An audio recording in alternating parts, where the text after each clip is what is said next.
안녕하십니까. 오늘도 여러분들하고 하나님 말씀 나누기 원합니다.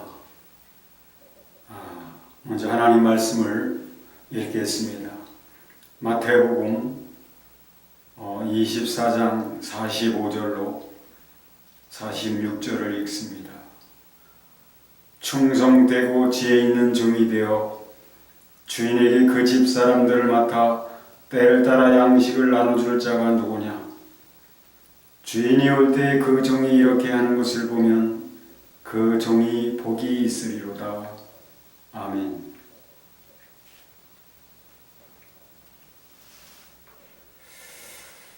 충성되고 지혜 있는 종이 되어 주인에게 그 집 사람들을 맡아 때를 따라 양식을 나눠줄 자가 누구냐?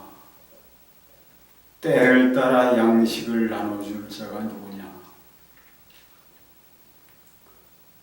우리도 때마다 양식을 먹지 않습니까? 우리의 이 육신도 때마다 양식을 먹어야만 하는데요. 오늘 말씀 속에서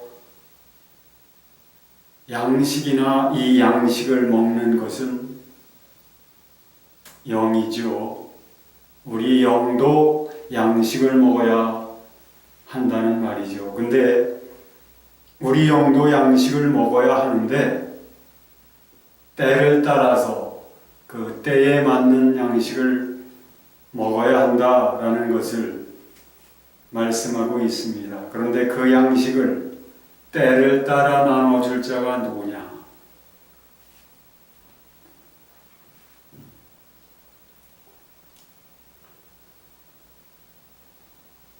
우리 육신도 때를 따라 양식을 먹어야 하지만 아무 것이나 되는 대로 먹어서는 안 되지요. 몸의 균형이 잡히도록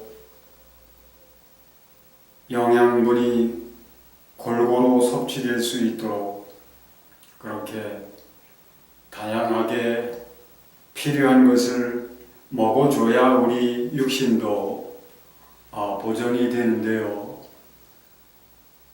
우리 영도 그렇다는 것입니다. 우리 영이 강건하기 위해서는 줄이지 않고 갈급하지 않으려면 우리 영도 양식을 먹어야 한다는 것이죠. 그런데 그렇게 주인에게 그 집 사람들을 맡아서 때를 따라 그 양식을 나눠줄 자가 누구냐?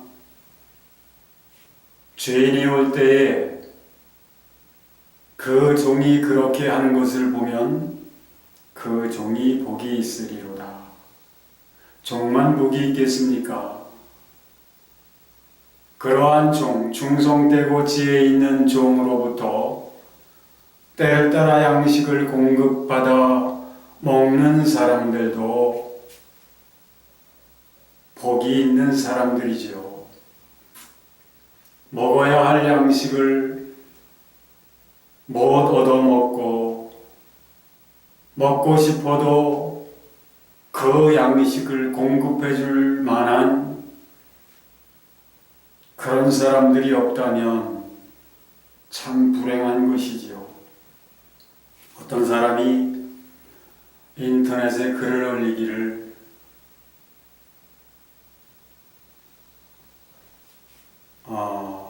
뭐라고 했던가요? 마지막 때의 양식,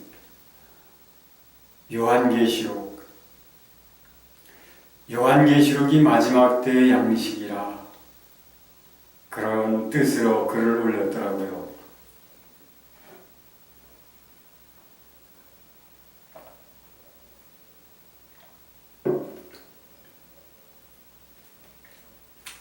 요한계시록이 종말에 관한 그런 내용을 다루고 있는 말씀이기 때문에 그 말이 전혀 틀렸다라고 할 수는 없지요. 그런데 요한계시록만 마지막 때의 양식은 아니에요. 오늘 저는 이 말씀을 전하면서 교회인 우리가 어떤 모습인지를 한번 먼저 자신들을 점검해보는 그런 기회를 갖기를 원하고요. 교회가 무엇이며 어떻게 준비되어져 가야 하는가, 그것에 대해서 한번 말씀을 여러분들하고 나눠보기를 원합니다. 교회는 그리스도의 신부인데요. 그리스도의 신부된 교회가 어떤 모습인지 요한계시록 19장에 보면 어린 양의 혼인잔치가 벌어지는 그런 말씀에 대해서 기록되어 있죠. 요한계시록 19장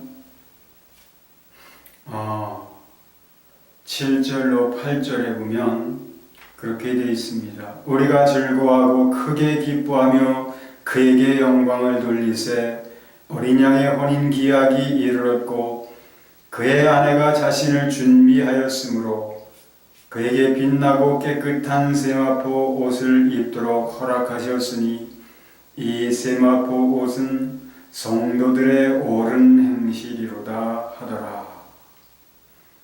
9절도 좀 읽겠습니다. 천사가 내게 말하기를 기록하라. 어린 양의 혼인잔치에 청함을 받은 자들은 복이 있도다 하고 또 내게 말하되 이것은 하나님의 참되신 말씀이라 하기로 이렇게 되어 있습니다. 어린 양의 혼인잔치에 청함을 입은 사람들은 정말 복 있는 사람들이죠. 어린 양의 혼인잔치에 무엇으로 청함을 입게 될까요? 객으로요? 손님으로요? 어린 양의 혼인잔치에 청함을 입는 사람들은 신부입니다. 신부. 이주민 여러분 안녕하십니까? 쾌적하고 안전한 주거 환경 구성을 위해 입주민께서 지켜주셔야 할 사항을 아내와 같이 안내하오니 협조하여 주시기 바란다. 첫째, 계란사와 계단에서 담배를 피우면서 담배 연기나 창문으로 담배 꽁초를 주인공으로 혼인잔치에 어린 양의 혼인잔치의 주인공으로 청함을 받는 것이지요. 객으로 손님으로 청함을 받는 건 아니에요. 거기에 혼인잔치에 청함을 받는 그런 사람들은 어린 양의 신부인 교회로 참석하게 되는 것입니다. 그런데 교회가 어린 양의 아내인 신부인 교회가 어떻다라고 말씀하고 있는지 요한계시록 21장을 좀 보겠습니다. 21장 9절부터 좀 읽지요. 7 대접을 가지고 마지막 7 재앙을 담은 7 천사 중 하나가 나와서 내게 말하여 이르되 이리 오라. 내가 신부 곧 어린 양의 아내를 내게 보이리라 하고 성령으로 나를 데리고 크고 높은 산으로 올라가 하나님께로부터 하늘에서 내려오는 거룩한 성 예루살렘을 보이니 하나님의 영광이 있어 그 성의 빛이 지극히 귀한 보석 같고 벽옥과 수정같이 맑더라.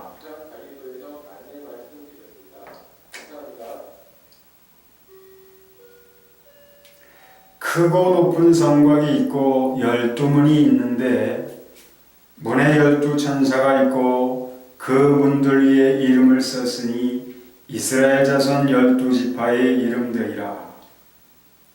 동쪽의 세문, 북쪽의 세문, 남쪽의 세문, 서쪽의 세문이니 그 성의 성곽에는 12기초석이 있고 그 위에는 어린 양의 12사도의 12이름이 있더라. 내게 말하는 자가 그 성과 그 문들과 성곽을 측량하려고 금갈대 자를 가졌더라. 그 성은 네모가 반듯하여 길이와 너비가 같은지라. 그 갈대자로 그 성을 측량하니 12,000스타디온이요 길이와 넓이와 높이가 같더라. 그 성곽을 측량함에 144규빗이니 사람의 측량 곧 천사의 측량이라. 그 성곽은 벼곡으로 쌓였고 그 성은 정금인데 맑은 유리 같더라. 그 성곽의 기초석은 각색 보석으로 꾸몄는데 첫째 기초석은 벼곡이요 둘째는 남보석이요 셋째는 옥수요 넷째는 옥보석이요 다섯째는 홍만호요 여섯째는 홍보석이요 일곱째는 황옥이요 여덟째는 농옥이요 아홉째는 당황옥이요 열째는 비지옥이요 열한째는 청옥이요 열두째는 자수정이라. 그 12문은 12진주니 각 문마다 한 개의 진주로 되어 있고 성의 길은 맑은 유리 같은 정금이더라. 이렇게 어린 양의 신부된 새 예루살렘 성에 대해서 말씀하고 있지요. 어린 양의 신부된 새 예루살렘.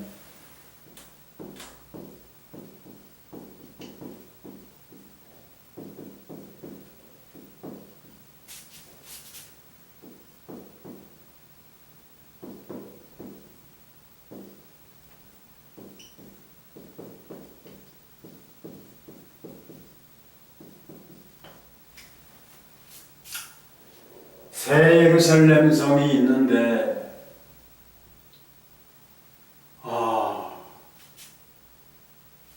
그 성은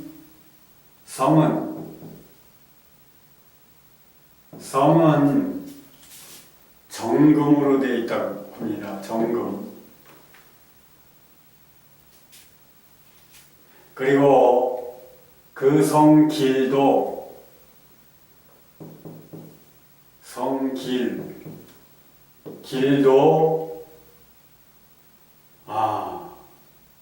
유리 같은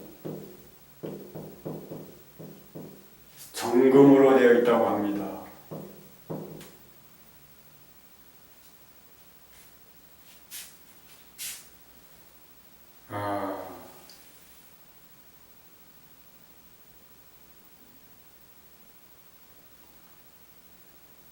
성의 빛은 이 성의 빛, 광채죠, 광채. 광채는 뭐라고 되어 있나? 귀한 보석 같고 벼곡과 수정 같다.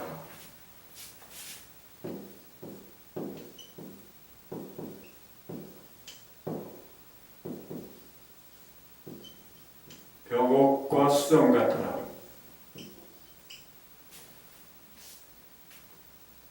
성곽이 있는데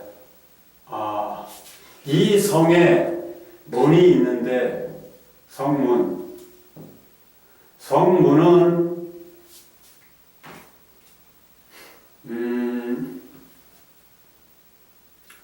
12문이 있어요. 12개.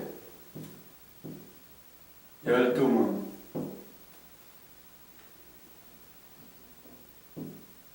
동, 서, 남, 북에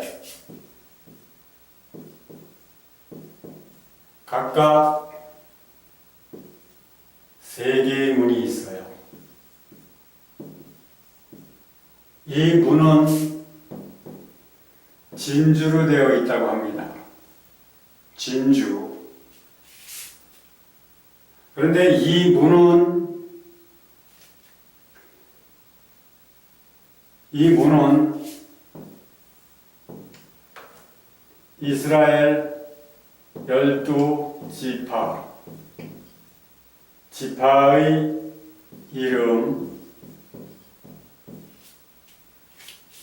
이름이 새겨져 있고요.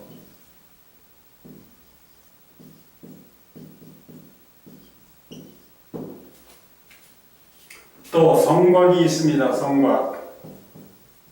성곽이 무엇이냐 하면 이 성곽은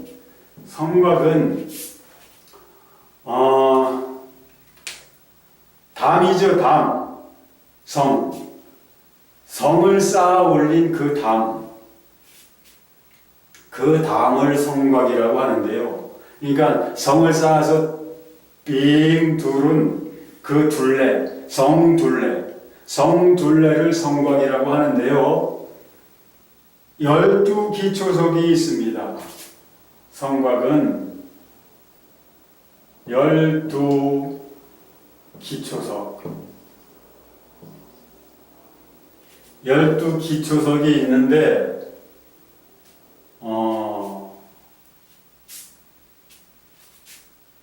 기초석은 벽옥, 남보석,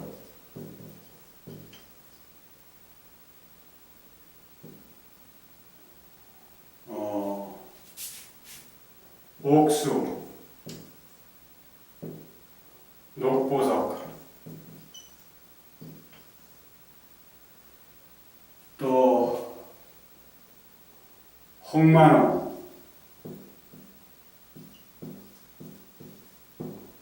홍보석, 황옥,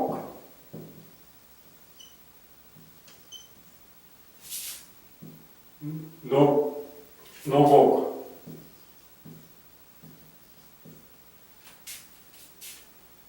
담황옥,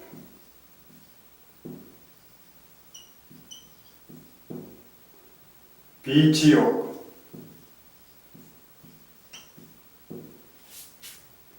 청옥, 자수정,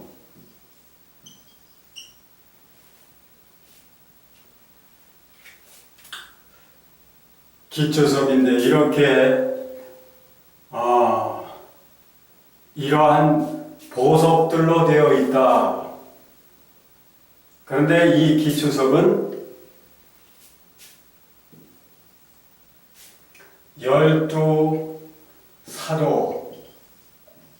12사도의 이름이 새겨져 있다.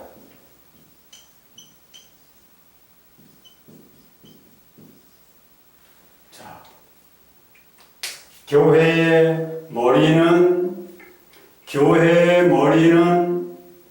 예수 그리스도신데 또 교회의 털을 예수 그리스도라고 하기도 하지요. 바울 사도가 그렇게 말씀을 합니다. 너희는 사도들과 선지자들의 터 위에 세우심을 입은 자라. 그렇게 말씀을, 내가 터를 닦아두었다. 이 터는 그리스도다. 바울 사도가 그렇게 말씀하기도 하죠. 그런데 기초석이 12사도라는 말이지요.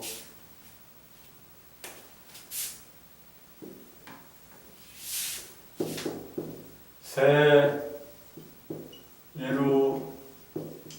예루살렘 성,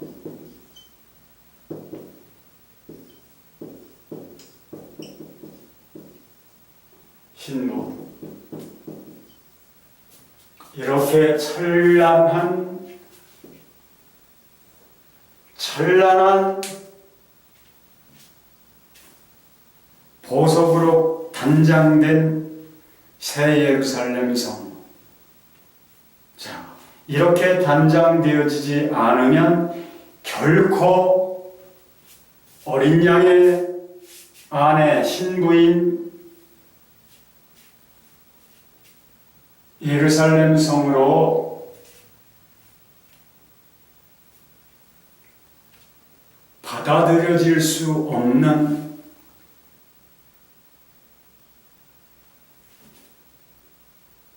누구라도 이와 같이 단장되어지지 않고는 결코 어린 양의 신부로 받아들여질 수 없다. 이렇게 단장되어져야만 한다. 왜 하나님께서 교회를 환난을 통과하게 하실까요? 이 환난을 통과하는 기간 속에서 단지 아무 목적도 없이 아무 의미도 없이 하나님께서 괜히 심통을 부리셔서 교회로 환난을 당하게 하시는 것이 아니라는 것입니다. 하나님께서 교회를 환난을 당하게 하신 것은 이러한 뜻이 있다는 것이죠. 단장하여 참으로 어린 양의 신부에 걸맞는 그러한 모습으로 갖춰져 가도록, 다른 말로는 이것을 양육받는 것, 교회가 양육받는 것이라고도 말을 합니다. 또 다른 말로는 신부 단장이라고 하기도 하고요. 또 다른 말로는 왕노릇하는 그러한 삶이라고.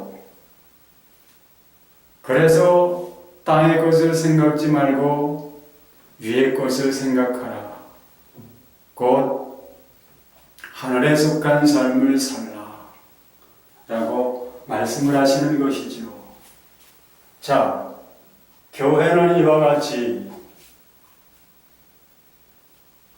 이렇게 아름다운 휘황찬란한 각종 보석으로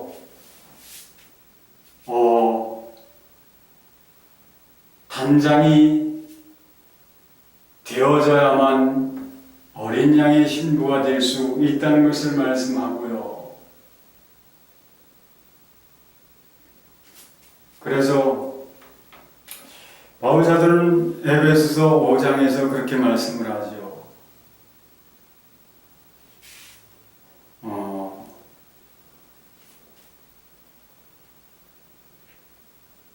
아내들이여 자기 남편에게 복종하기를 주께 하듯 하라.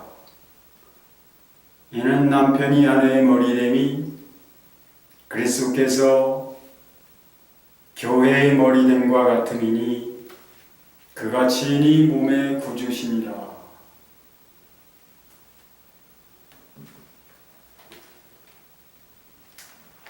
그렇게 말씀을 하시죠. 그러므로 교회가 그리스도에게 하듯 아내들도 범사에 자기 남편에게 복종할지니라. 아내에 대해서 먼저 말씀을 하시고 나서요, 남편에게 말합니다. 남편들아, 아내 사랑하기를 그리스도께서 교회를 사랑하시고 위하여 자신을 주심과 같이 하라. 이는 곧 물로 씻어 말씀으로 깨끗하게 하사 자기 앞에 영광스러운 교회로 세우사 티나 주름 잡힌 것이나 이런 것이 없이 거룩하고 흠이 없게 하려 하십니다. 자기 앞에 영광스러운 교회로 세우시기 위하여 그리스도께서 자신을 주셨다라고 그렇게 말씀을 하셨는데, 영광스러운 교회의 모습이 바로 이러한 것이죠. 주님 자신의 신부, 이렇게 아름답게 단장된 그런 신부로 주님 앞에 서게 하시고 주님과 그렇게 주님께 견주어 정말로 부족함이 없는 그런 신부, 주님의 신부에 걸맞는 그런 모습으로 영광스럽게 단장시키시기 위하여 어떻게 하셨다고요? 자신을 주셨다고요. 이는 물로 씻어 말씀으로 깨끗하게 하사 거룩하고 흠이 없게 하시려고 자기 앞에 영광스러운 교회로 세우사 거룩하고 흠이 없게 하시려고 거룩하고 흠이 없게 하시려고 거룩하고 흠이 없어야 한다는 것이죠. 이는 베드로 사도도 그렇게 말씀하시지 않습니까? 새하늘 새 땅에 들어가기를 바라는 자, 너희가 새하늘 새 땅에 들어가기를 바란다면 너희가 이것을 바라고 나니 주 앞에서 점도 없고 흠도 없이 평강 가운데서 나타나기를 힘쓰라. 점도 없고 흠도 없이. 새하늘 새 땅은 어디입니까? 바로 이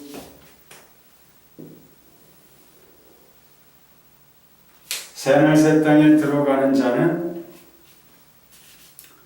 어린 양의 신부로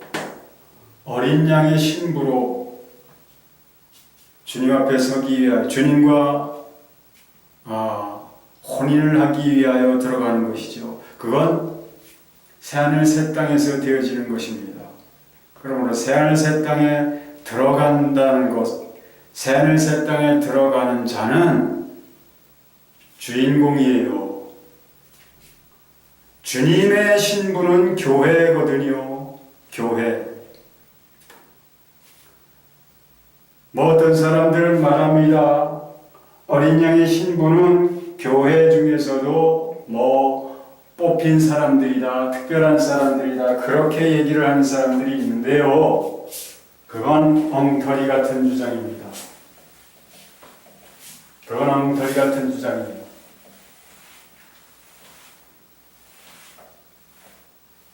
어린 양의 신부는 교회입니다.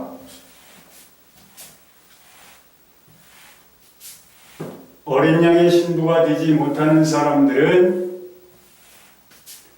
어린 양의 신부가 되지 못할 사람들은 새하늘 새 땅에 들어가는 일도 없습니다. 새하늘 새 땅에 들어간다는 것은 그가 주님의 몸인 교회가 되었다는 거예요. 새하늘 새 땅에 들어간다는 것은 어린 양의 아내의 자격으로 들어가는 것입니다. 어린 양의 자녀가 되지 못하는 사람들이, 어린 양의 아내가 되지 못하는 사람들이 새하늘 새 땅에 들어갈 수는 없어요. 교회 곧 주님의 몸의 지체를 이루지 못하고 새하늘 새 땅에 들어가는 일은 없단 말이죠. 그러므로 누구든지 새하늘 새 땅에 들어간다는 것은 새하늘 새 땅에 들어가는 사람마다 어린 양의 신부로서 들어가게 되는 것입니다. 그런데 결국은 우리가 영광스러운 주님의 그 영광스러움에 걸맞는 주님의 아내 신부로서, 신부의 모습으로서 그렇게 단장이 되어져야 하는데요. 이런 교회의 가장 작은 단위가 무엇입니까? 개인이요? 한 사람의 개인이요? 한 사람의 개인. 주님을 진실하게 믿으면 그 사람은 주님의 성전이 될 수 있지요. 그러나 주님의 성전인 사람들을 주님은 홀로 두지 않으십니다. 주님도 말씀하셨지요. 두세 사람이 내 이름으로 모인 곳엔 나도 그들 중에 있다. 두세 사람.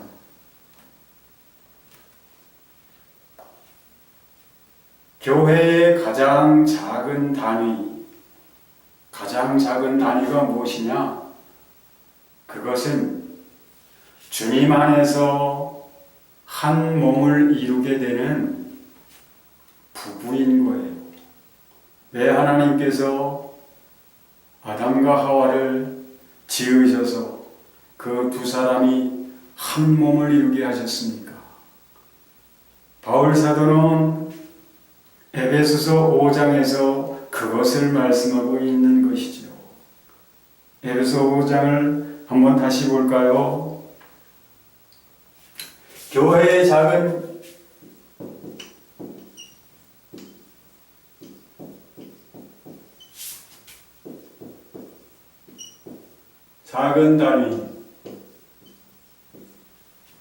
단위는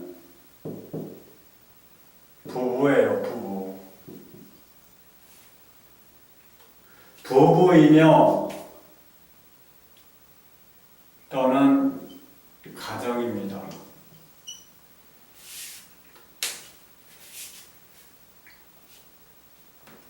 그래서 에베소 5장에서 바울 사도는 먼저 말을 하는데 21절부터 보겠습니다. 그리스도를 경외함으로 피차 복종하라. 이것은 부부 사이에서가 아니더라도 우리가 성도 간에 서로 그렇게 해야 하는 것입니다. 서로 복종해야 하는데 서로 복종한다. 피차 복종하라. 피차라는 말은 서로라는 것이죠. 서로. 어느 한쪽에만 강요해서는 안 되는 것이고 일방적인 것이어도 안 되고 서로가 서로에게 그렇게 해야 한다는 것이죠. 그리스도를 경외함으로 피차 복종하라. 이 말씀의 뜻이 무엇인가요? 서로 복종해야 하는데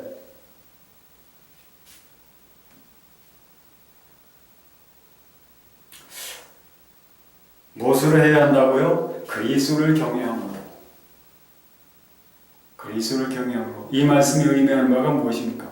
그리스도께 하는 그런 경외라는 것은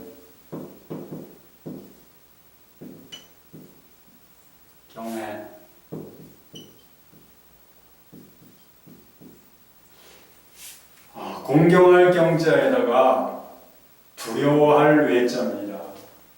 두려워할 외자. 이것을 영어로는 fear라고 하죠. 두려워하다.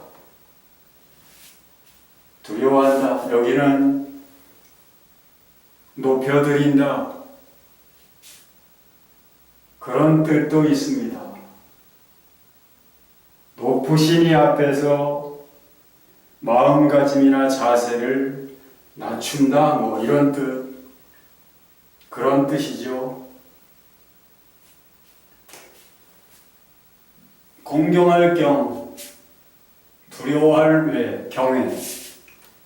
그리스도를 그렇게 경외하는 것처럼 서로가 서로에 대해서 그런 마음가짐으로 대해야 한다라는 것입니다. 특히나 부부 사이에 이 말씀을 하고 나서 이제 부부를 향하여 말씀하는 것이죠. 아내들이여 자기 남편에게 복종하기를 주께 하듯 하라. 주께 하듯 하라. 주께 어떻게 해요? 그리스도를 경외함으로 그리스도를 경외하는 것처럼 남편을 대하라는 것이지요. 그리스도께 하는 그런 경외심으로 그리스도께 대한, 그리스도를 향한 그 경외하는 그러한 마음가짐과 자세로서 남편을 대하라, 이런 말씀입니다. 이는 남편이 아내의 머리됨이 그리스도께서 교회의 머리됨과 같음이니 그가 친히 몸의 구주시니라. 이 말씀의 의미는 어떤 의미일까요? 이는 그가 친히 몸의 구주시니라. 구주. 몸을 구원하시는 주님이시다, 이런 것이죠. 그러니까 그러한 주님께 대한 그런 경외심으로서 남편을 대하지 않으면 주님의 구원 밖으로 밀려난다, 이런 의미이기도 해요. 그러므로 교회가 그리스도에게 하듯 아내들도 범사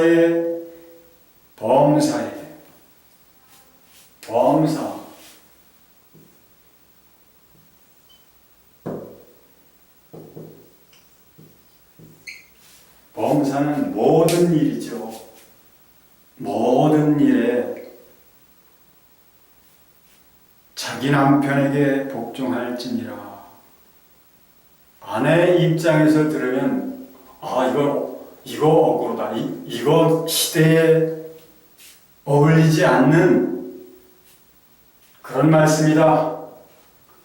요즘 같은 세상의 눈으로서는 더더욱이나 그렇게 생각이 될지도 모릅니다. 요즘 얼마나 세상의 모습이 어떻습니까? 하나님께서 인간에게 정하신, 또는 하나님께서 모든 만물을 창조하시면서 정하신 그 창조 질서와는 너무 거리가 멀어요. 세상은 참으로 잘못된 방향으로 너무 지나쳐갔습니다.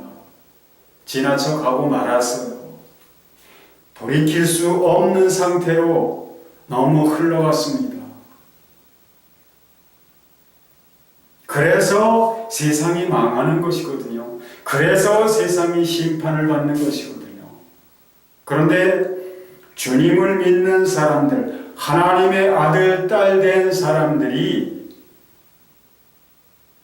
세상과 같은 시각을 가지고, 세상과 같은 그러한 견해를 가지고 하나님의 말씀을 보면 결코 하나님 말씀에 순종할 수 없습니다.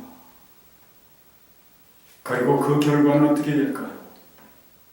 멸망입니다. 심판과 멸망이에요. 하나님이 정하신 그 창조 질서 밖에 있는 사람들은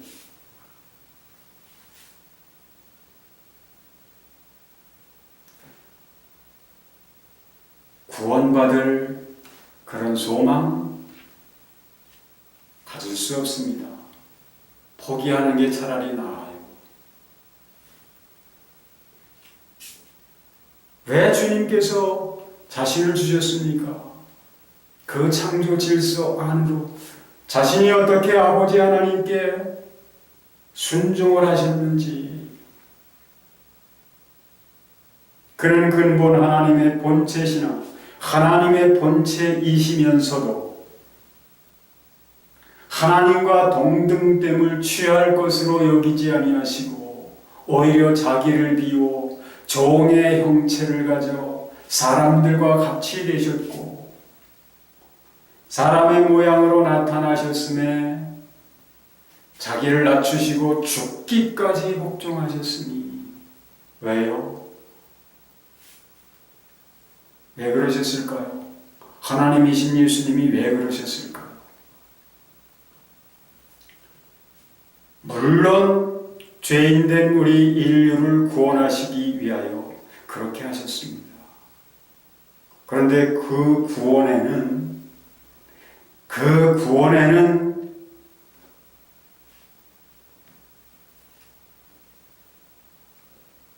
창조 질서의 회복도 포함되는 것입니다. 구원받는다는 것은 하나님의 창조 질서에 속한다는 의미예요. 그렇기 때문에 주님께서 그렇게 죽어주신 것, 죽으시기까지 하나님께 복종하신 것은 우리들이 인간이 바로 하나님 앞에 예수님이 하나님 앞에 하신 것처럼 그렇게 죽기까지 복종해야 한다는 그런 위치로 돌아가서 그렇게 해야 한다는 것을 친히 보여주신 것이 친히 본이 되어주신 것입니다. 본보기. 아내를 향하여 그렇게 말씀을 하고 나서 남편들에게 말씀합니다. 남편들아, 아내 사랑하기를 그리스도께서 교회를 사랑하시고 위하여 자신을 주신같이 하라. 이는 곧 물로 씻어 말씀으로 깨끗하게 하사 거룩하게 하시고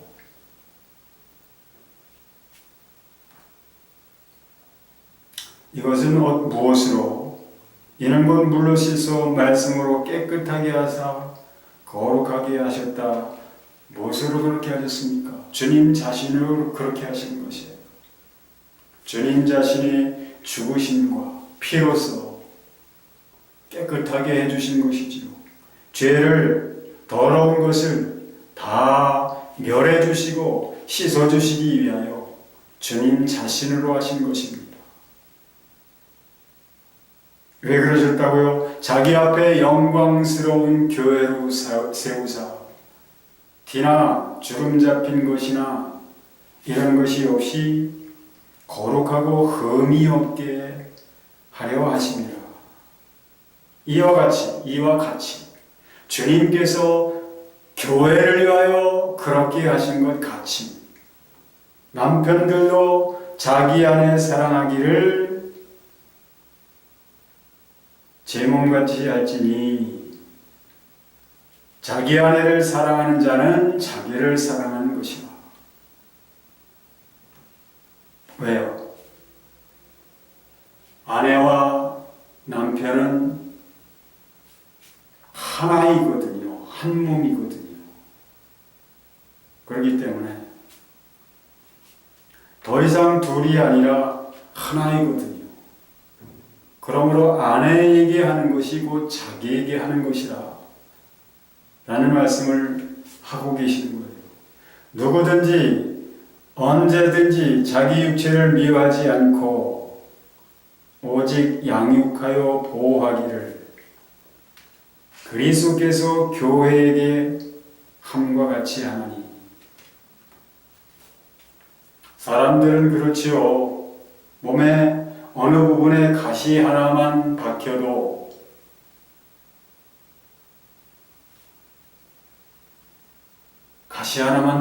그것을 뽑아내고 또 그런 일이 없도록 정말 우리가 산행을 할 때뿐인가요? 우리가 일을 할 때도 그렇지요. 혹시 무엇인가 내 몸에 스쳐 내 몸이 상하지 않도록 무엇인가에 내가 부딪혀서 다치지 않도록 얼마나 그 몸을 보호를 합니까? 우리가 우리 자신들의 몸을 아껴서 그렇게 보호하는 것처럼 주님도 죄 몸된 교회를 그렇게 보호하시고 양육하신다는 것이에요.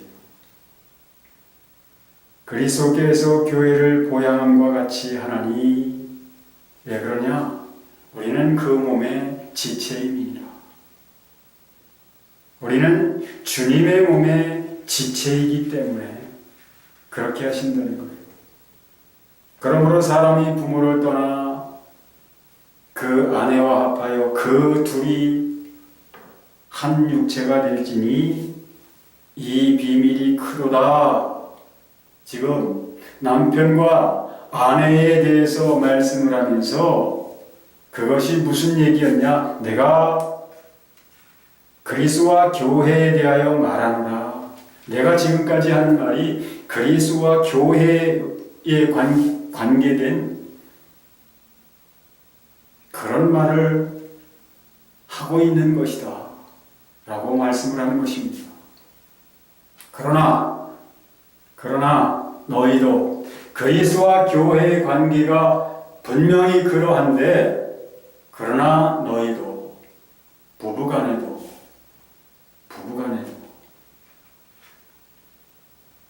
각각 자기 아내 사랑하기를 자신같이 하고 아내도 남편을 존경하라. 이렇게 되어 있습니다. 이게 부부간에 있어야 할 관계. 부부는 곧 부부에게 있어서는 남편은 그리스도를, 아내는 그리스도의 몸된 교회를 상징한다는 것을 그렇게 말씀하고 있지요.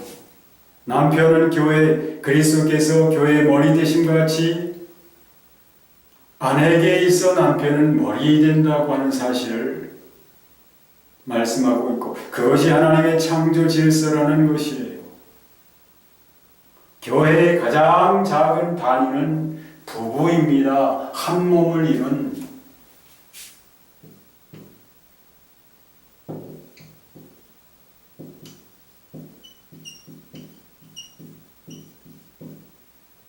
부부.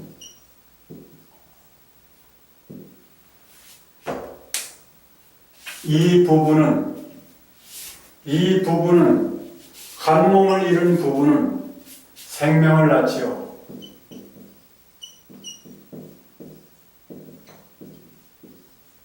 누굽니까? 이 생명은 자녀. 그래서 바울사도는 에베소 6장 1절부터 4절까지 해서 이제 자녀에 대해서 말합니다. 자녀들아, 주 안에서 너희 부모를 순종하라. 이것이 옳으니라. 내 아버지와 어머니를 공경하라. 이것이 약속 있는 첫 계명이니. 이것이 약속 있는 첫 계명이니. 무엇을 말씀하고 있습니까? 약속 있는 첫 계명. 10계명에 보면 내 부모를 공경하라. 이는 내가 잘되고 땅에서 장수할 것이라고. 무엇이요? 그 조건이 무엇이라고요? 부모를 공경하는 것. 그래서 약속 있는 첫 계명이라고 하는 것입니다. 그 조건을 만족시켜 드렸을 때에 하나님께서 주시는 복이 무엇이냐? 땅에서 잘되고 장수하는 것. 그러한 복을 받을 수 있는 조건이 무엇이냐? 내 부모를 공경하라는 것입니다. 부모를 공경하는 것.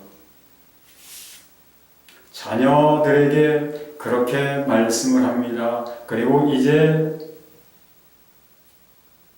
부모된 자녀의 부모에게, 자녀에게는 부모 공경,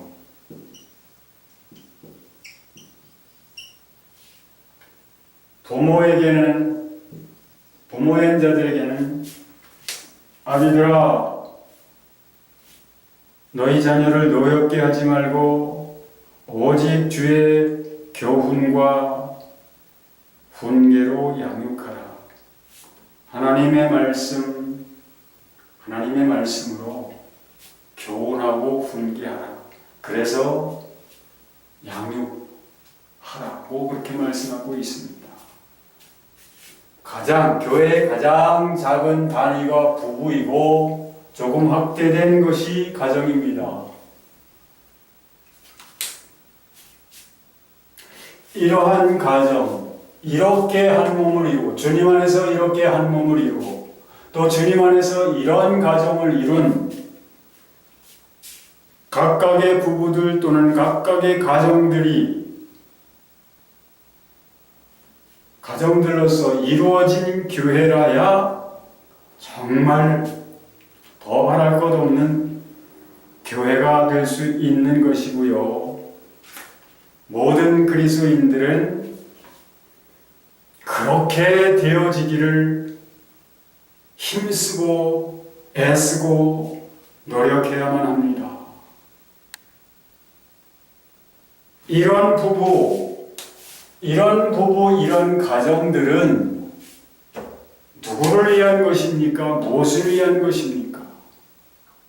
하나님의 아름다움, 하나님의 영광을 나타내기 위한 그런 것이 왜 하나님께서 아담과 하와를 지으시고 더욱이나 아담을 지으시고 아담에게서 그 갈비뼈를 취하셔서 그 갈비뼈로서 하와를 지으셨으니까 본래부터 하나였죠. 본래부터 하나. 그렇기 때문에 아담이 하와를 보았을 때 뭐라고 탄성을 질렀습니까? 이는 내 뼈 중에 뼈요, 내 살 중에 살이로라. 이렇게 고백을 한 거 아닙니까? 그건 무슨 뜻입니까? 내 속에 있던 바로 나다.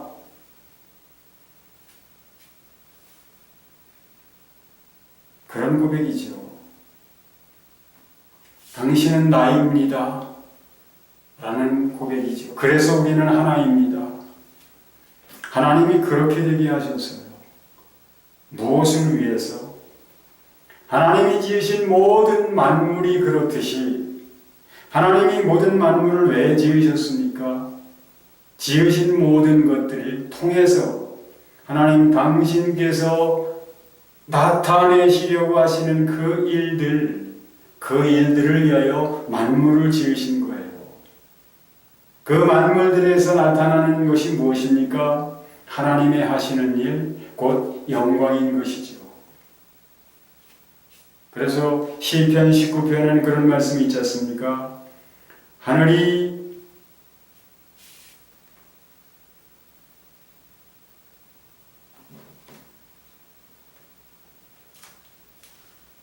하나님의 영광을 선포하고 궁창이 그 손으로 하신 일을 나타내는도다. 바울사도 로마서 1장에서 그렇게 말씀하고 있죠.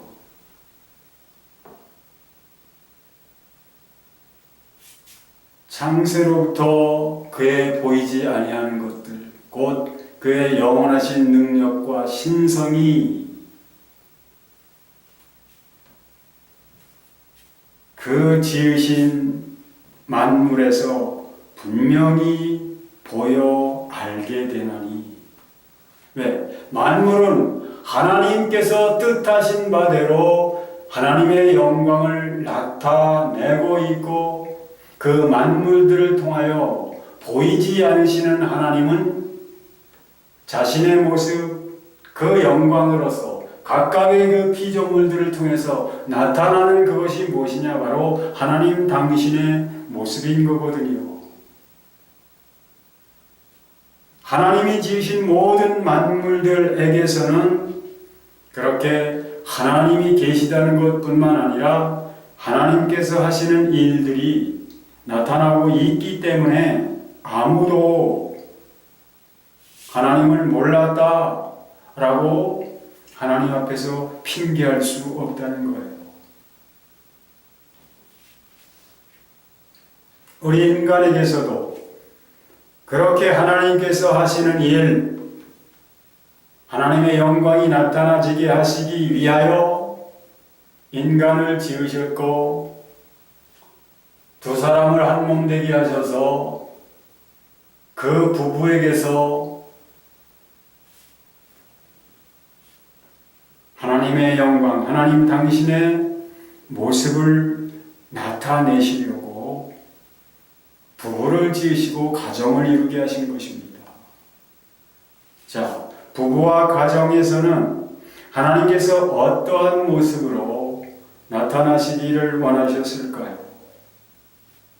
남녀의 육체적인 그런 관계는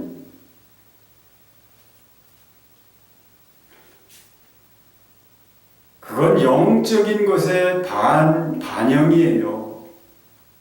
단지 그것을 모르고 육체적인 관계로만 치우치는 것, 그것은 하나님의 영광이 아니라 오히려 음란이라고 하지요. 왜 남자가 있고 여자가 있는지, 그 남녀가 무엇을 위해서 존재하는지, 어떻게 해야 되는지, 그것은 알지 못하고 욕심에 이끌려서 남자가 남자로 더불어 여자가 여자로 더불어 참 문란한 그러한 일들을 하는 경우가 있는데요.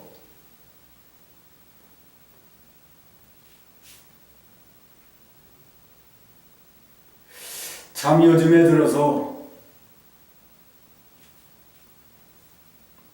이러한 사람들이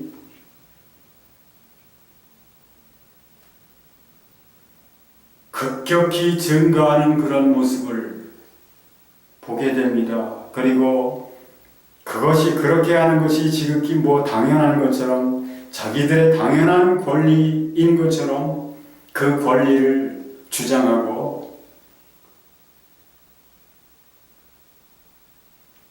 연병 같은 그런 것을 퍼뜨립니다. 그런데 참으로 안타까운 것은 그런 자들의 그 권리, 그것도 인권이라고 보장해 줘야 된다고 법으로 그것을 보장해 주는 그런 제도를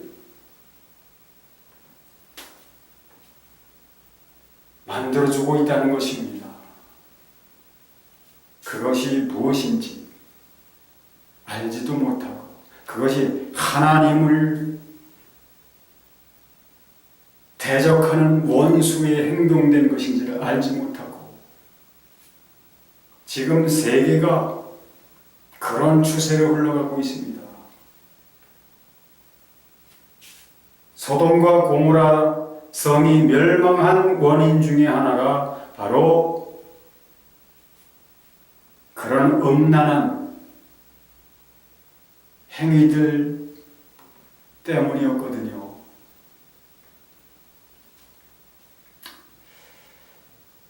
그래서 하나님께서 유황불을 비같이 내리셔서 그 성을 멸망시키신 것은 후세에 경건치 않을 자들에게 본을 삼으신 것이라고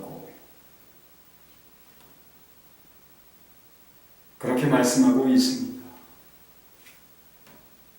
장차 이 세상 홍수의 예를 드시면서 바울 사도가, 베드로 사도가 그렇게 말씀하고 있지요. 이로 인하여 그때 세상은 물의 넘침으로 멸망하였거니와 이제 하늘과 땅은 동일한 말씀으로 불사르기 위하여 간수하신 바 되어, 지금 간수하신 바 되고 있다는 거예요. 경건치 않은 자들의 심판과 멸망의 날까지 보존하여 두신 것이라. 경건치 않은 자들의 심판과 멸망의 날까지 하늘과 땅을 간수하시고 보존해 두고 계시는 그런 중이란 말이지요. 그런데 심판과 멸망의 날에는 어떤 일이 벌어지느냐? 소돔과 고모라 성에 불을 내리셨던 것처럼 이제 불로 심판하신다는 거예요. 동일한 말씀으로. 왜 동일한 말씀이라고 합니까? 홍수 때에도 하늘의 창들이 열리고 기쁨의 샘들이 터져서 40주 40야를 쏟아내리고 솟구쳐 올랐던 그 물이 천재지변에 의한 것이 아니라 하나님 말씀에 의한 것이었다는 것을 말씀하는 겁니다. 하나님께서 그렇게 되라라고 말씀하셨기 때문에 그렇게 되어진 것이라는 거예요. 그런데 이제 하늘과 땅은 동일한 말씀으로라고 그렇게 되어 있지요. 하나님께서 세상을 이제 심판하실 것인데 홍수 때 말씀으로 명하셔서 그 홍수가 났던 것처럼 이제 하나님께서 말씀하심으로 불로 태워지게 되는 그런 심판을 단행하실 것이다. 그런 말씀입니다. 거기에 그러한 심판과 멸망에 빠지지 않고 구원받게 하시려고, 살아남게 하시려고, 보존되게 하시려고 우리를 예수 그리스도 안에서 부르셔서 예수 그리스도 안에 거하도록 우리를 그렇게 하셨는데요. 그러므로 예수 그리스도를 믿는 사람들은 그리스도 예수 안에 있는 자입니다. 그리스도 예수 안에 있는 자. 예를 들면 그리스도 예수 안에 있는 자가 어떤 사람들이 모델이 되느냐? 방주에 들어감으로 구원을 받았던 노아와 그의 7 식구. 그들이 모델인 거예요. 방주가 무엇을 의미하느냐? 방주가 그리스도 예수를 가리키는 것이었거든요. 그리스도 예수 안에 있는 자들은 부활을 당할 것입니다. 휴고를 당할 것입니다. 홍수에서 방주를 통하여 구원받은 노아와 그의 7 식구, 그들은 영적으로 휴고를 당했던 것입니다. 그렇듯이 그리스도 예수 안에 거하는 자들은 휴고를 당하게 될 것입니다. 오직 그리스도 예수 안에 있는 자만이 휴고를 당하게 될 것이고, 그런 자들이 영광스러운 주님의 신부로서 그렇게 영광스러운 모습으로 새하늘 새 땅에 나타나게 될 것인데, 그것이 바로 새 예루살렘 성으로 그렇게 보여지고 있지요.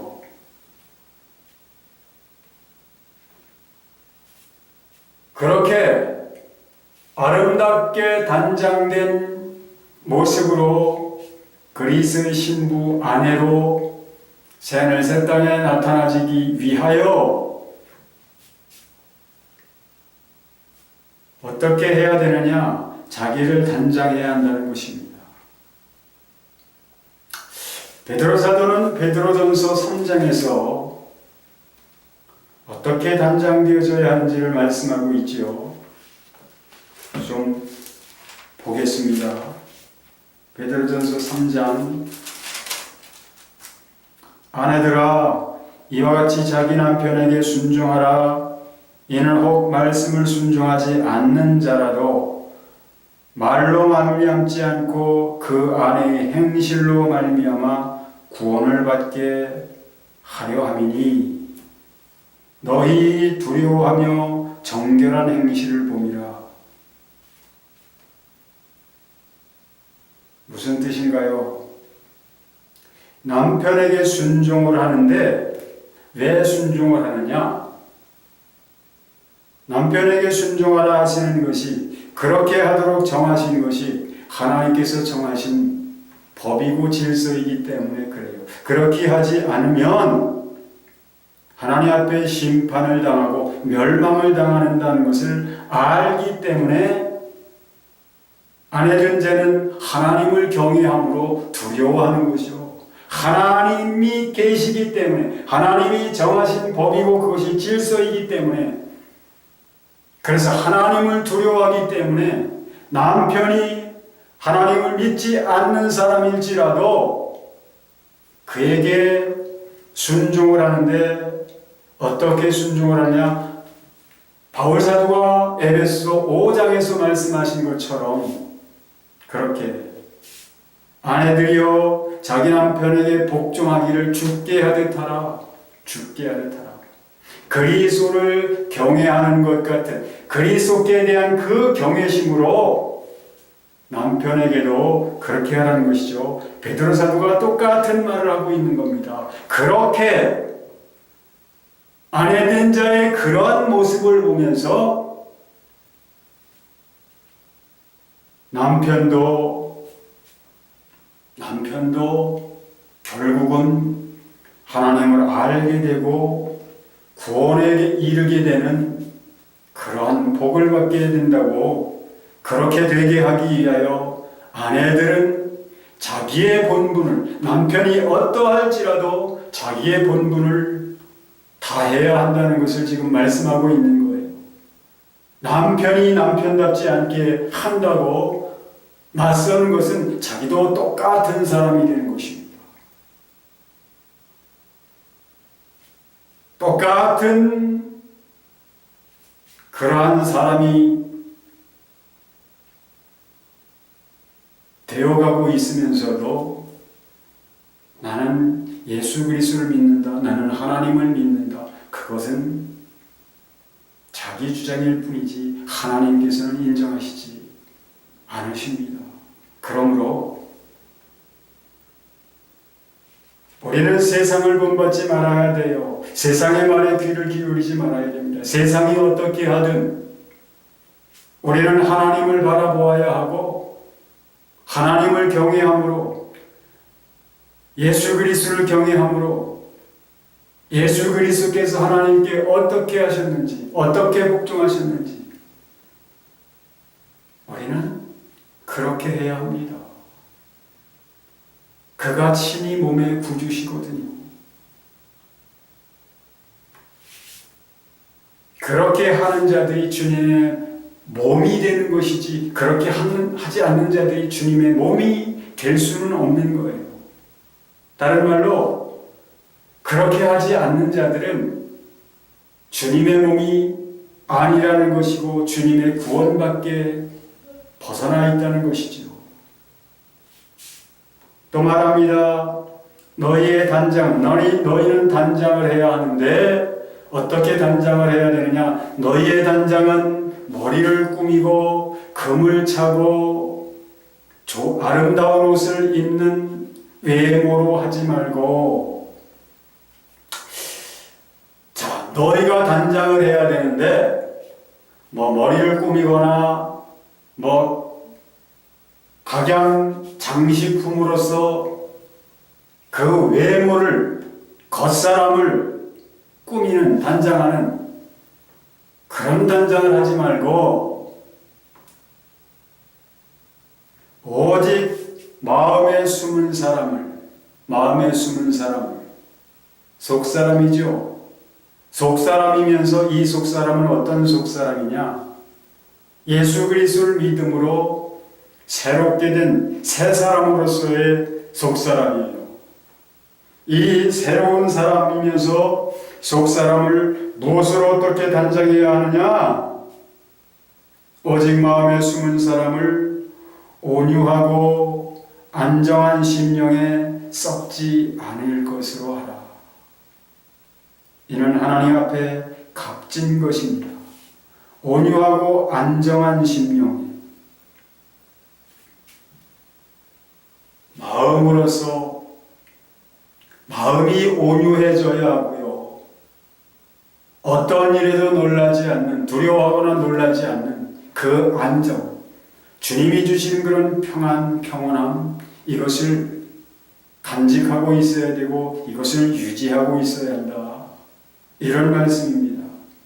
전에 하나님께 소망을 두었던 부녀들도, 거룩한 부녀들도 이와 같이 자기 남편에게 순종함으로 자기를 단장하였으니, 전에 하나님께 소망을 두었던 거룩한 부녀들도 이와 같이 자기 남편에게 복종하는 것으로서 자기를 단장했다. 자기 남편에게 복종하는 것으로서 자기를 단장하는 것이다. 그러므로 교회된 우리도 남편 대신 주님께 주님의 말씀, 주님의 교훈, 주님의 본 그것을 본받아서 순종하고 복종하는 것으로서 주님의 아내된 신부로 단장할 수 있는 것이라는 것을 여기서 말씀하고 있는 거예요. 그런데 누가 그렇게 했느냐? 사라가 아브라함을 주라 칭하여 순종한 것 같이 너희가 선을 행하고 아무 두려운 일에도 놀라지 아니하면 그의 딸이 된 것이니라. 이제 아내에게 이렇게 말하고요. 남편을 향하여 말합니다. 남편들아, 이와 같이 지식을 따라 너희 아내와 동거하고 그를 더 연약한 그릇으로 또 생명의 은혜를 함께 이어받을 자로 알아 귀히 여기라. 이는 너희 기도가 막히지 아니하게 하려 함이라. 마지막으로 말하노니 너희가 다 마음을 같이하여 동정하며 형제를 사랑하며. 이제는 부부관계를 넘어서서 가정의 범위를 넘어서서 이제는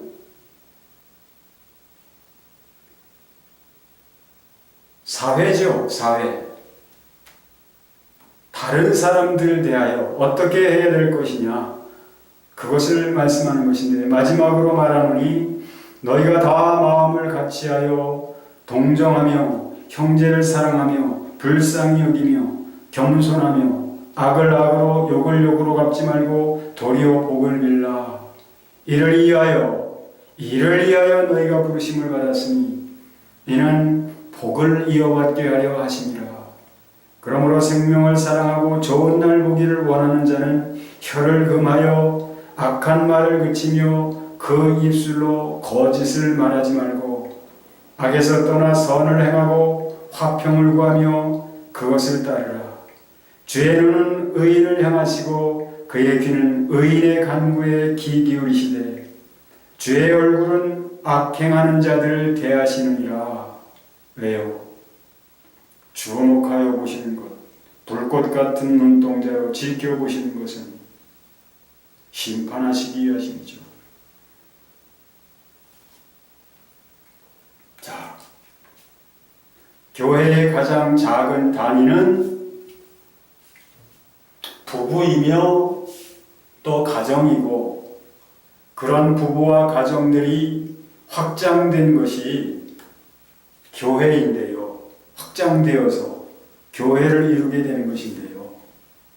자, 그 교회가 부부 관계에서부터, 부부 사이에서부터 서로가 서로를 대하여 어떻게 대해야 될 것이냐, 그리스도께 하는 것, 그리스도께 대한 그런 경외감으로, 경외심으로 서로가 서로에게 대해야 하는 것이며, 주님이 교회를 위하여 자신을 아낌없이 내어주신 것처럼 남편은 아내를 위하여 자기 자신을 그렇게 내어주어야 하고, 아내는 또한 교회가 그리스도께 하는 것 같은 그런 것으로 남편에게 복종해야 한다.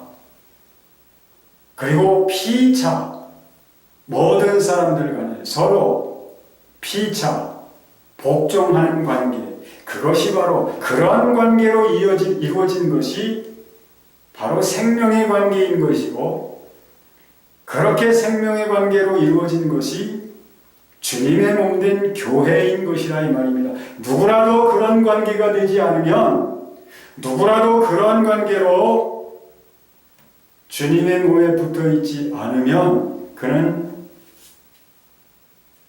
새하늘 새 땅에 들어갈 수 없을 것이며, 주님의 신부로도 새하늘 새 땅에 서지 못하게 될 것이라는 것. 어떤 사람들은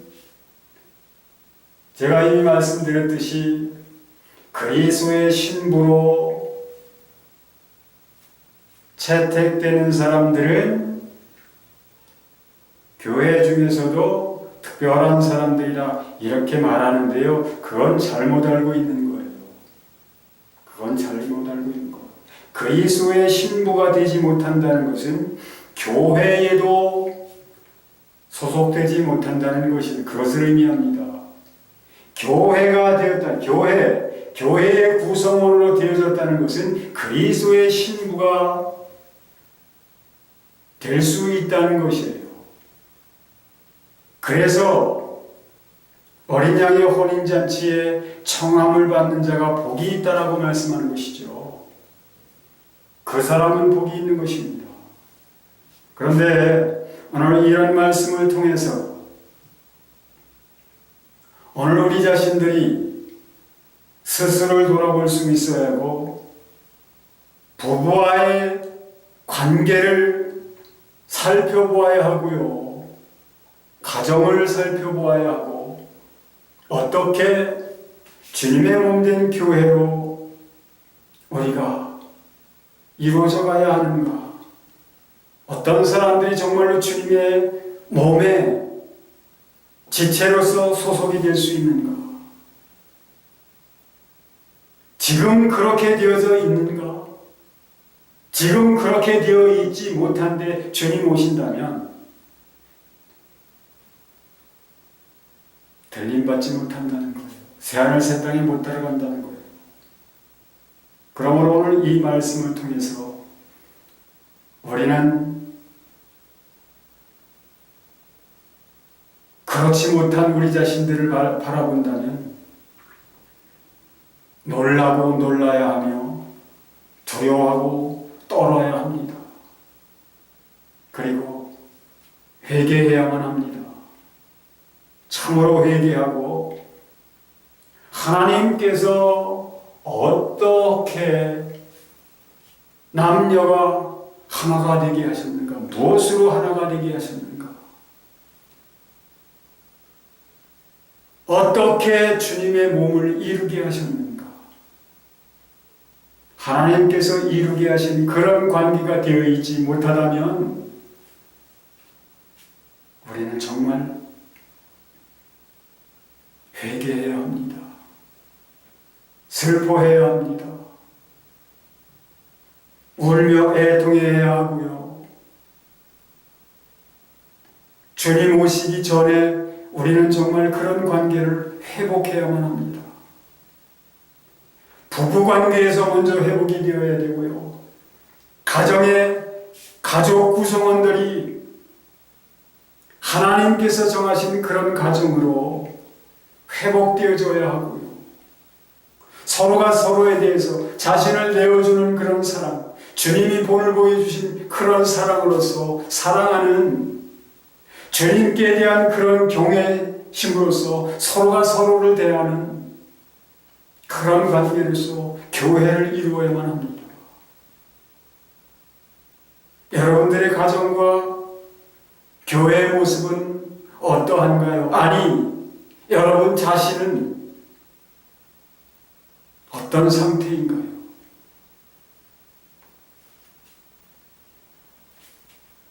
하나님께서 왜 믿는 자들을 세상에서 믿는 즉시로 취해가지 않으시고 세상에 남겨두시느냐? 그리고 광야 같은 이 세상 길을 걸어가도록 하느냐? 여자가 계시록 12장에 보면 여자가 광야 자기 곳으로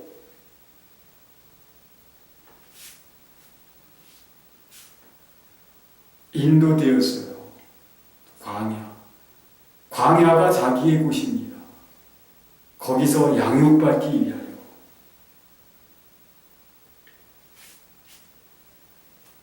여자는 뭐라고요? 교회입니다. 양육받아야만 해요. 그 양육받는 것을 다른 말로는 뭐라고 한다고요? 단장하는 것이라고요. 결국은 새하늘 새 땅에서 우리가 이미 요한계시록 21장을 통해서 살펴본 바와 같이 그리스도의 신부된 새 예루살렘 성은 정금으로 되어 있고요. 벽옥과 수정 같은 찬란한 모습으로 광채를 발하고 있고요. 그 성곽의 기초는 뭐라고요? 12사도. 그 기초석은 무엇으로 되어 있다고요?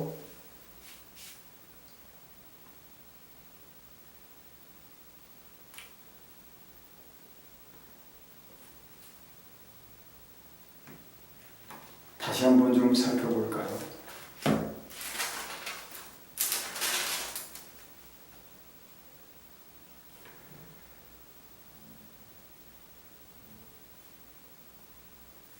그 기초석은 벽옥과 남보석과 옥수와 녹보석과 또 홍만호와 홍보석과 황옥과 또 녹옥과 단황옥과 비치옥과 또 청옥과 자수정, 이러한 보석들로 새 예루살렘 성의 그 성곽이 기초가 그렇게 장식되어 있습니다. 그렇게 단장되어져 있습니다.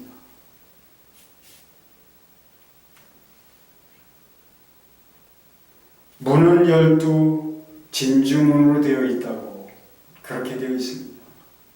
이스라엘 12지파와 12사도, 이스라엘 12지파가 문으로, 그 새 예루살렘 문으로 그렇게 구성되어 있고요. 12사도가 성곽을 이루고 있고요. 그 성 길도 유리 같은 정금으로 되어 있고요. 그러므로 누구든지 그렇게 단장되어지지 못한다면, 자기를 그렇게 단장하지 않는다면 거기에 포함되지 못한다는 거예요.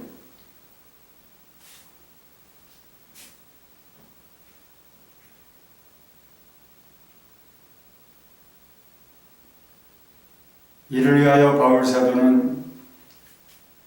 바울사도가 하는 말씀을 좀 살펴보겠습니다. 로마서 6장 4절로 11절을 좀 볼까요?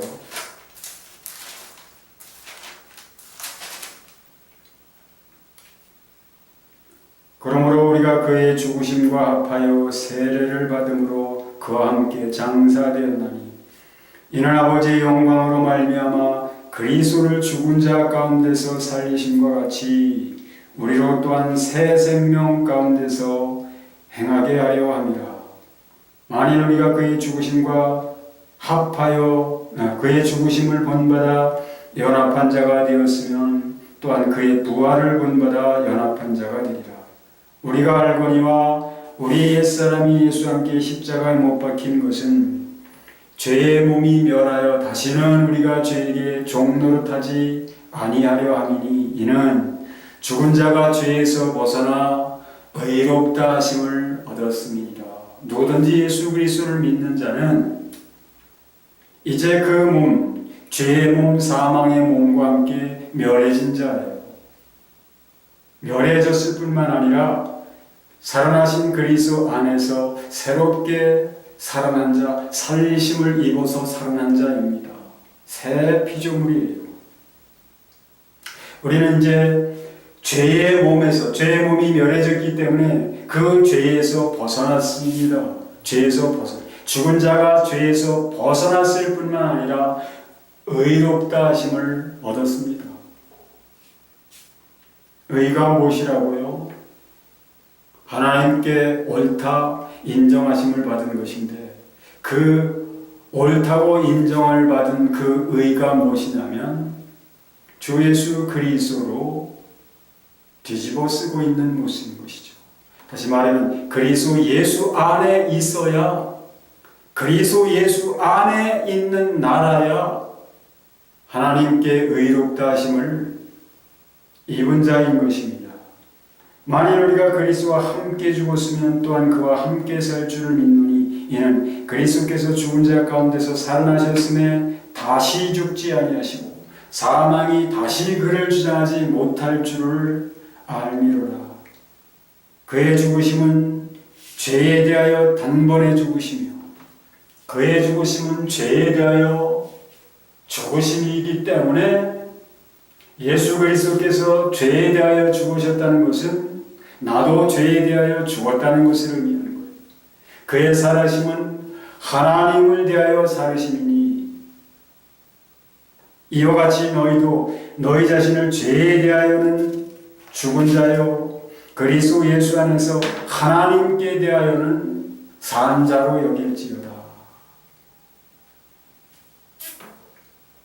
우리는 이미 죄에 대하여 죽은 자, 죄에 대하여 죽고 하나님을 대하여만 살아난 자이기 때문에 죄에 대하여 반응을 하지 말아야 한다는 얘기예요. 우리는 죄에 대하여 죽은 자이기 때문에 죄와 아무 관계가 없는 자이기 때문에 전에는 죄와 분리할 수 없는 한 덩어리가 되어 있는 그런 죄인이었지만 이제 그 죄인이 죽고 죽으신 예수 그리스도 안에서 죽고 살아나신 예수 그리스도로 말미암아 살리심을 입어서 이제는 산 자, 살아난 자이기 때문에 그리고 이제는 주님과 분리할 수 없는 상태로 하나 되어 있는 자이기 때문에 죄에 대하여는 그렇게 죽고 하나님께 대하여만 반응하도록 살리심을 입은 자이기 때문에 하나님께 대하여 반응하는 그런 삶으로서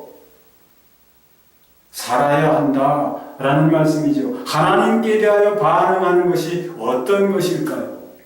하나님이 어떤 분이라고 말씀을 드렸습니까?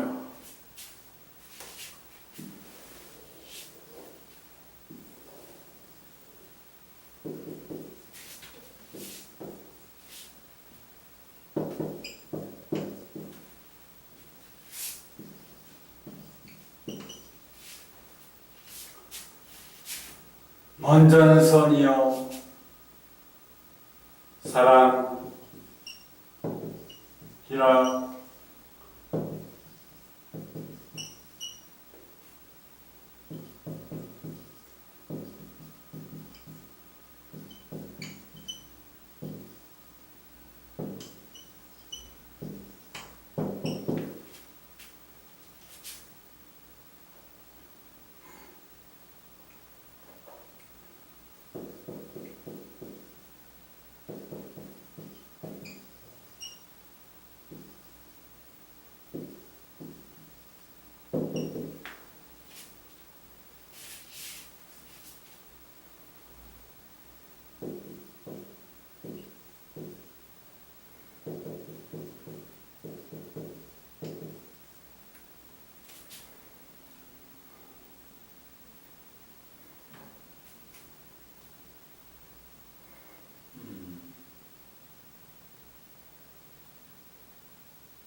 하나님께 대하여만 반응한다는 것은 이런 것만이 나타난다는 것이죠. 하나님의 하시는 일, 하나님께로부터 나오는 일들이 믿는 자에게서 나와야 한다는 것이에요. 믿는 자에게서 하나님께 속한 것들이 나타나는 것이 하나님께 대하여 반응하는 것입니다. 이런 것이 나와서는 결코 안 되는 것이에요. 왜 본래부터 인간은 빛 가운데 살도록 창조되어서 빛의 영역에 두어졌었지 어둠에 거하도록 창조된 피조물이 아니거든요. 그런데 지금 나에게서 무엇이 나타나고 있는가? 죄에 대하여는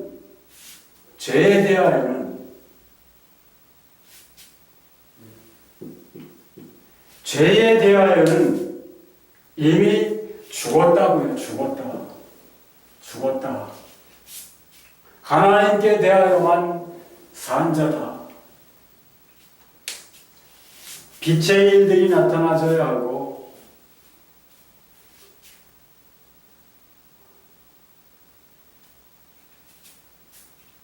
이런 것으로서 우리들 자신들을 각자 조명해 보면서 정말로 너희가 이것을 바라보나니 이것이 무엇이냐? 새하늘 새 땅에 들어가는 것.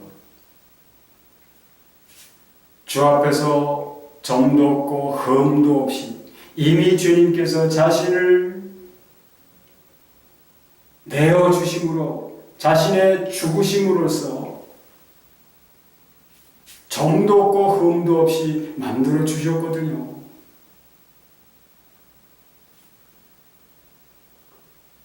베드로 사도가 뭐라고 말씀합니까? 우리를 신의 성품에 참여하는 자 되게 하시려고 우리에게 보배로운 약속을 주셨다.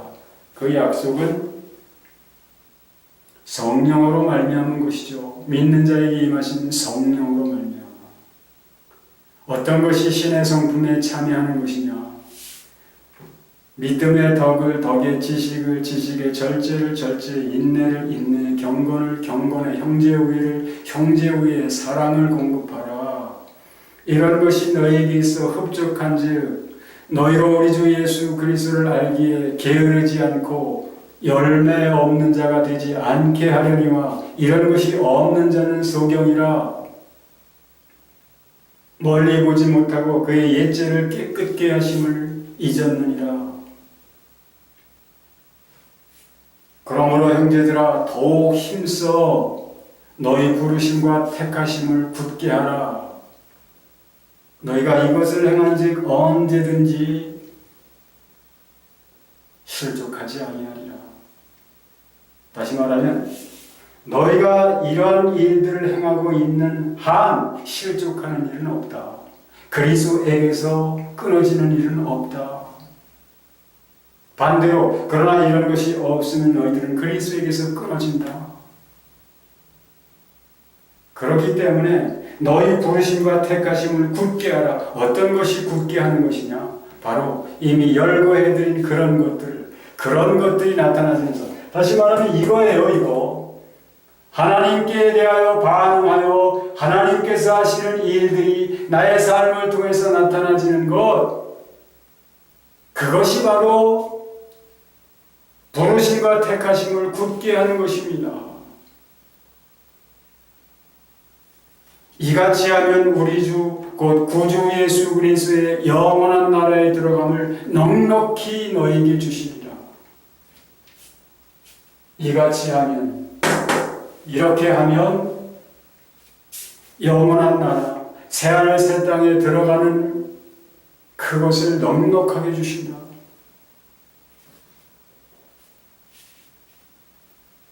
이렇게 하면 우리 주 예수 그리스도를 알기에 게으르지 않는 뜻은 예수 그리스도, 바울 사도는 그것을 뭐라고 말씀합니까? 내 주 예수 그리스도를 아는, 내 주 그리스도 예수를 아는 지식이 가장 고상하기 때문에 내게 유익하는 것을 그리스도를 위하여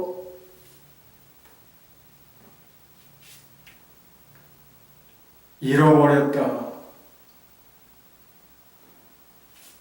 내게 유익하던 것뿐만 아니라 내게 있는 모든 것을 잃어버렸다. 그리고 배설물처럼 여겼다.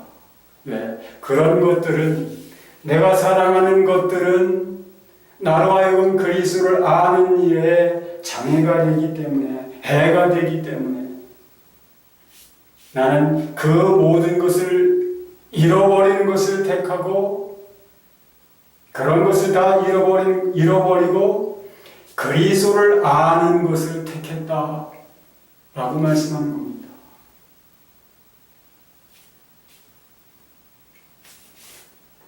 그런 것을, 자, 베드로 사도가 이제 우리 주 예수 그리스도를 알기에 게으르지 않고, 이런 삶이 없다면 예수 그리스도를 알 수 없게 된다는 거예요. 이런 것이 없다면 열매도, 하나님이 바라시는 열매도 당연히 없는 것이죠.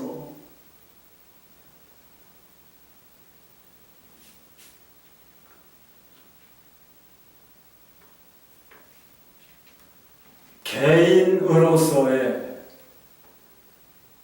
하나님의 성전된 개인으로서 개인에게서도 이런 일들이 나타나져야 하겠지만, 부부와 가정에서 그리스도 안에 있으므로 하나님의 아름다운 영광의 일들이 나타나져야 하고요. 그런 부부와 가정들로 이루어진 교회를 통해서 하나님의 영광이 드러날 뿐만 아니라 세상을 대하여는 빛이 되어서 이 어둠을 밝히는, 자, 이런 것들이 죄이고 이런 것들이 악한 것이라는 것을 밝히 드러나게 함으로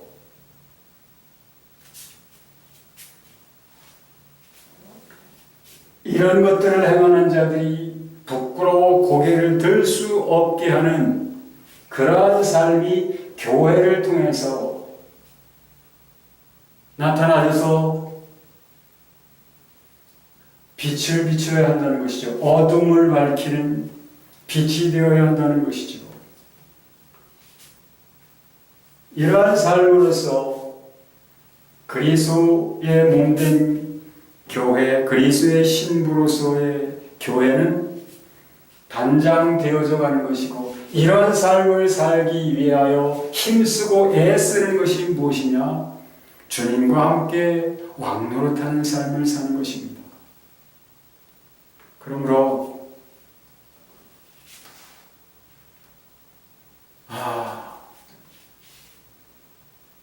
우리가 먹어야 할 양식, 때를 따라 먹어야 할 양식, 우리가 양식을 먹어야 하는데요.